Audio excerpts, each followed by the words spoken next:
There's a hard edge to what we can ever reach, about 16 billion light years.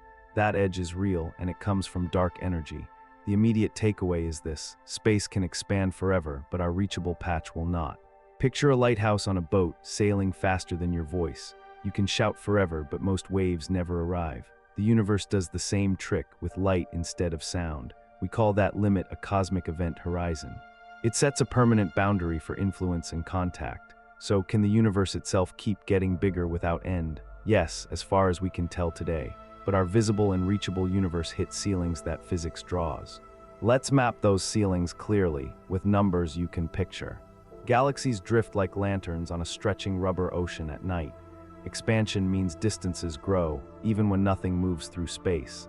This matters because bigger can mean two very different things. One is total spatial extent, which could be endless already. The other is our observable bubble, which grows as light arrives. Space grows by increasing the scale factor everywhere at once. That factor multiplies distances, while galaxies mostly keep local positions. Photons fight that growth, and their wavelengths stretch into red. Gravity tries to clump matter, while expansion tries to pull it apart. Example in real terms: a galaxy twice as far recedes twice as fast. That's Hubble's law, measured in kilometers per second per megaparsec. A megaparsec is about 3.2 million light years for quick scale. Today, the Hubble constant sits near 70 kilometers per second per megaparsec. So a galaxy at 1 billion light years recedes near 20,000 kilometers per second. Another at 10 billion light years recedes near 200,000 kilometers per second. Both numbers describe space growing, not rockets firing their engines. The light from those galaxies still comes, just increasingly red and delayed. As time passes, our observable bubble swells, revealing older and farther scenes. But that swelling happens under rules set by energy and space.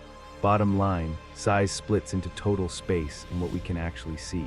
Stand on a lonely asteroid, watching 3 invisible circles around you. One marks the Hubble radius, where recession equals light speed.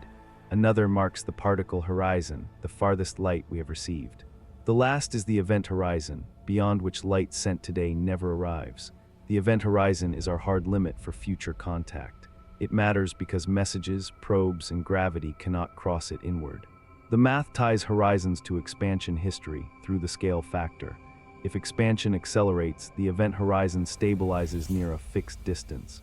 In our universe, dark energy drives that acceleration persistently.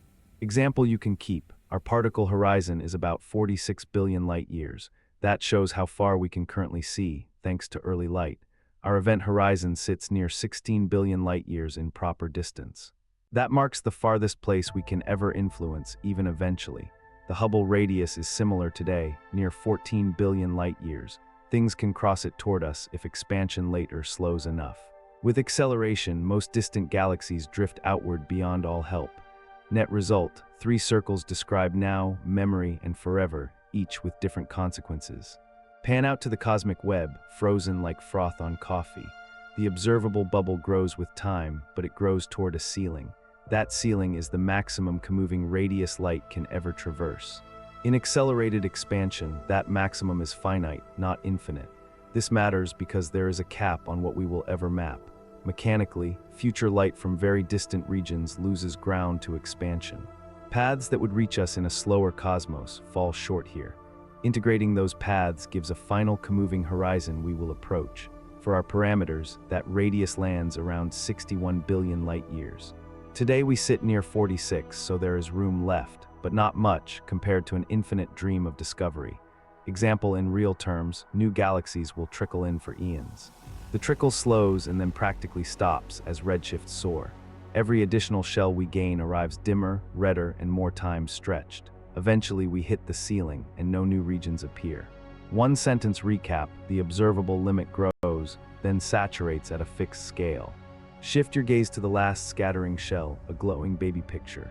Topology asks whether space wraps around like a 3-dimensional torus. That means finite volume without edges, similar to a game map looping. It matters because a wraparound would set an absolute size for space. Physics checks this by searching the microwave background for matched circles. If light crossed a small wrapped universe, patterns would repeat across the sky. Observations show near perfect flatness and no persuasive repeating circles yet. That pushes any wraparound scale well beyond our observable bubble. Example you can visualize: imagine flying straight and meeting your own tail. If the loop were small, that trip would fit inside our horizon. We do not see the repeats, so the loop, if real, is huge. So the picture is, total space might be infinite or very large and finite. Drop into a galaxy cluster, glowing with X-ray gas and dark halos. A gravitationally bound structure is one that resists expansion permanently. This matters because bound islands define what will stay together long-term. Acceleration chokes off new growth by speeding the Hubble flow between protoclusters. Small scales still merge, while large bridges get stretched beyond rescue. Simulations show cosmic filaments thinning and nodes stop feeding fresh galaxies. Example with names helps: the local group will merge into one giant galaxy. People call it Milkdromda, about 5 trillion solar masses in one city. The Virgo cluster will keep its members, held by deep collective gravity, but filaments linking Virgo to other superclusters will fade and snap. Largest bound objects top out at rich clusters, around 10 megaparsecs wide. Superclusters look grand today, yet most are not truly bound. Over time, they shear into lonely archipelagos cut off by the flow. Bottom line, there is a hard upper size for structures that survive. Now float in the dark with only the horizon's faint glow. An information bound says a region cannot encode unlimited distinct states. That matters because how big also means how many possible arrangements. In a universe with a cosmological constant, horizons carry entropy. The horizon area, measured in Planck units, limits total information inside. Calculations give a de Sitter entropy near that scale. It is about 10 to the power of 122. That is the rough count of bits for our future causal patch. Example to ground it: compare with a black hole of galaxy mass. Even that monster stores far fewer bits than the cosmic horizon. So every experiment, memory, and particle arrangement fits within that finite budget. No device can exceed it, no matter the clever engineering. Rule of thumb: more volume eventually adds empty space, not new information. The key point: our patch has a maximum information capacity set by geometry. A shattered spiral drifts apart, stars peeling like sparks in wind. The behavior of dark energy is summarized by a number, W. It measures pressure relative to energy density in simple models.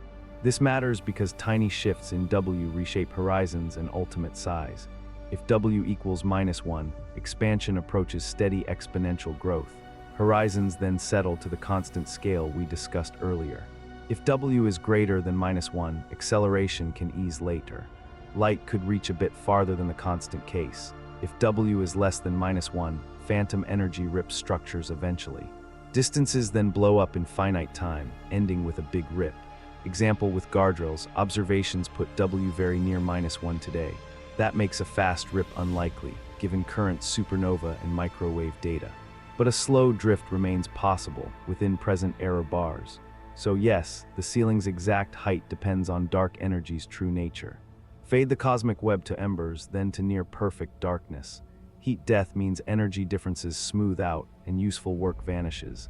That matters because expansion without structure becomes big, but effectively empty. Gravity keeps working, but only by making black holes from leftovers. Those black holes then evaporate by Hawking radiation, extremely slowly. Stars end after about 10 to the power of 14 years. If protons decay, ordinary matter dissolves after far longer still. Supermassive black holes outlast almost everything by obscene factors. A giant hole can take staggering time to evaporate. Between 10 to the 64 and 10 to the 100 years. When the last one goes, only thin radiation remains. Expansion continues, but complexity and interaction reach their practical floor. What to remember: size keeps growing while meaningfully organized stuff fades away. The strangest boundary is not a wall, but a horizon in time. That quiet edge near 16 billion light-years keeps drifting beside us. We can map a little more, yet we cannot catch everything. Our boat keeps sailing while the lighthouse slides just beyond earshot.